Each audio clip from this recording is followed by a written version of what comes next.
Meet America's Nimitz-class aircraft carrier. The reason why the Navy is unstoppable.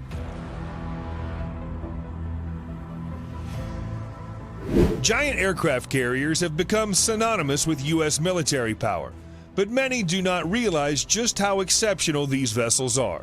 These floating air bases are loaded with dozens of advanced warplanes and can launch up to 150 sorties per day. No other nation has deployed a nuclear-powered supercarrier of comparable size and striking power, and the United States Navy operates 11 of them.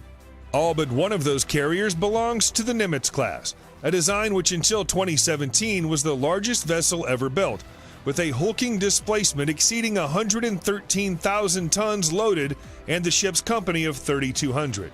Named after Chester Nimitz, legendary commander of U.S. Pacific Forces during World War II, the Nimitz was then only the United States' second nuclear-powered carrier when she was commissioned in 1975 with hull number CVN-68.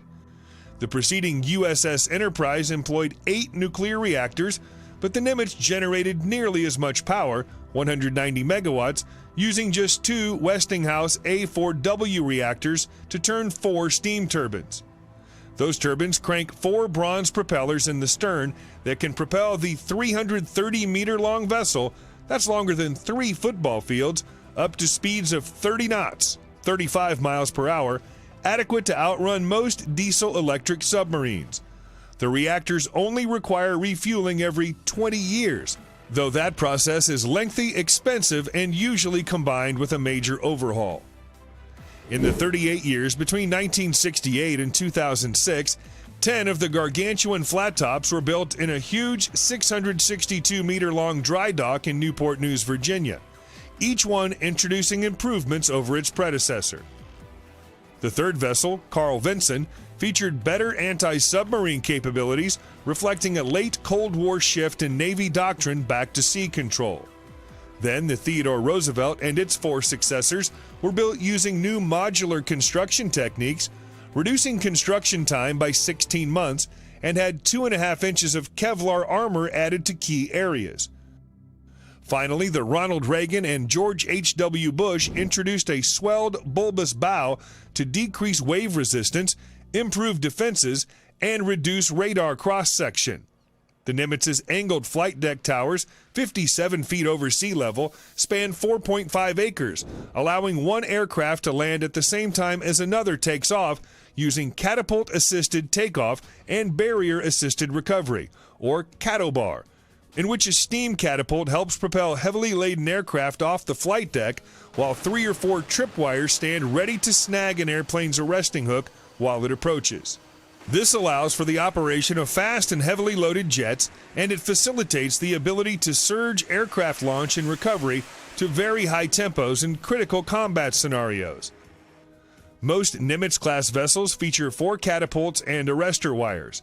4 huge elevators in the side of the carrier then transfer aircraft to hangars in lower deck, where their wingtips are folded inwards to conserve space. Following 3 catastrophic carrier accidents during the 1960s, the Nimitz class was designed to be especially resilient to damage. It has 3 hangars separated by heavy steel doors to prevent fires from spreading. These and other safety measures have prevented major disasters on the Nimitz carriers, though fatal landing accidents inevitably still occur. Flight activities are coordinated from a control tower situated atop a superstructure at the right rear side of the carrier called the island. The island also houses no less than 14 different radars specialized in tasks ranging from flight control, air defense, and missile targeting. Carriers invariably deploy with a task force of around half a dozen escorting frigates, destroyers, cruisers, and usually 1 attack submarine. These vessels act as sentries to hunt down submarines and bombers before they get too close, provide a long-range air defense umbrella, and even serve to divert missiles and torpedoes toward themselves to protect the carrier. While carriers never want to engage enemies directly, they do have short-range defenses to thin out any missiles or aircraft that make it through the gauntlet. These include radar-guided Sea Sparrow missiles, range 12 to 30 miles, super rapid-firing radar-directed autocannons called close-in weapon systems, and on the Reagan and Bush, cheap, short-range rolling airframe missiles in 21-cell launchers. Additionally, the carriers employ multiple electronic warfare and anti-torpedo systems to misdirect incoming munitions. Fortunately, there have been no serious attacks on a U.S. carrier at sea since World War II.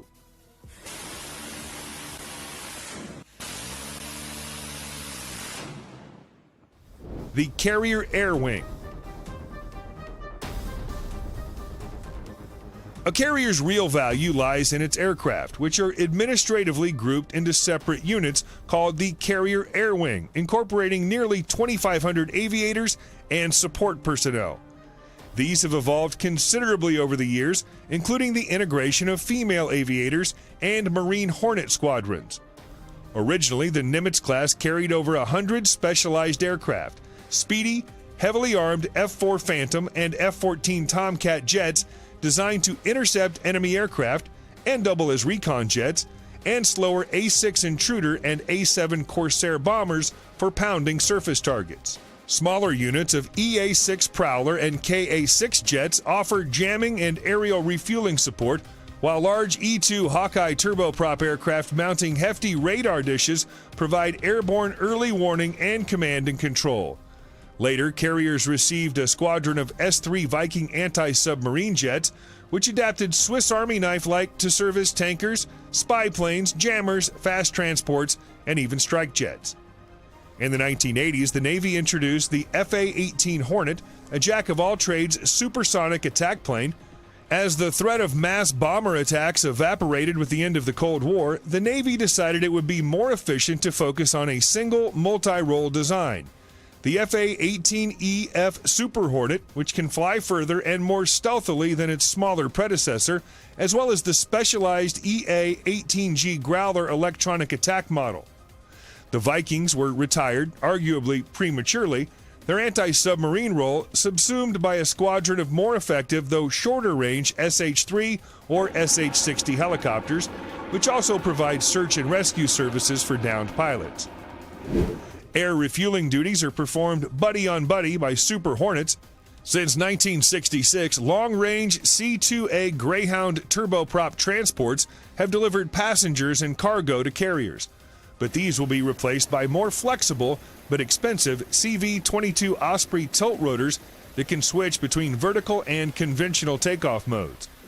Today's average 64-jet air wing is significantly smaller than its predecessors, with 3 squadrons of Super Hornets, a half-size squadron of Growlers, and 2 squadrons of older FA-18CD Hornet jets, which are transitioning to new F-35C Lightning stealth jets. These last enable penetration of defended enemy airspace and can fuse their powerful sensors with friendly ships or Super Hornets. However, there are concerns that the aircraft's 500 and 700-mile combat radiuses will force carriers to come dangerously close to enemy shores. New long-range ground-based ballistic missiles, air and sea-launched supersonic cruise missiles, and very quiet yet inexpensive air-independent propulsion-powered submarines pose major new challenges to the carrier's survivability in littoral waters, and their role in a high-intensity conflict in the Western Pacific is subject to debate.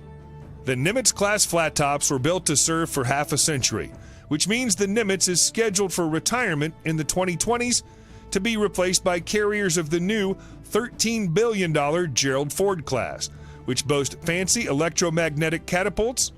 However, in order to maintain a 12-carrier Navy, the Nimitz and its sister ships may see their service lives extended. One way or another, Nimitz-class supercarriers will continue to sail the world's oceans well into the mid-21st century.